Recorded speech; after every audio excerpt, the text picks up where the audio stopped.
ngithanda ukuthi ngubingelele khona la kuZimi Life. Sengiphinde ngabuya ke futhi nezomkhokha before nje ngihlale kodabeni. Ngicela ke mbukeli ukuthi ungakhohlwa ukuthi ulike and usubscribe.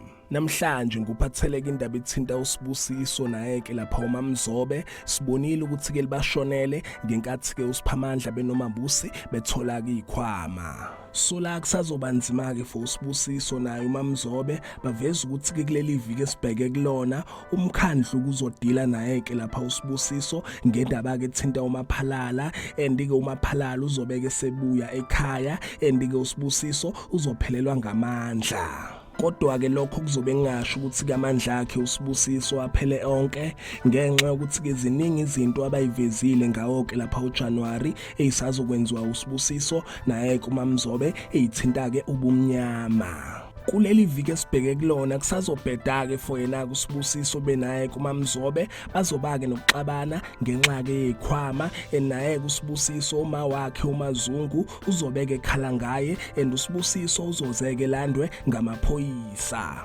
Injalo ke mbukeli indaba ke ethinta uMamzobe naye kuSibusiso and siyamazi kuMamzobe ukuthi ke akukho lula ukuthi ke give up.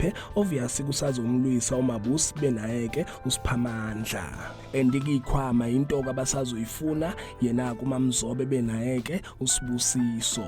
Iphelalana ke mbukeli indaba ke ethinta yena uSibusiso beNomamzobe. Ngiyobuya ke nama-teaser aphelele ngi-update ngitshela ukuthi ke kumele ulindeleni kona kumkhokha. Ngicela ke nje mbukeli ukuthi ungakhohlwa ukuthi ulike and usubscribe. Ake ngithi ke danke ngiyazi bongela.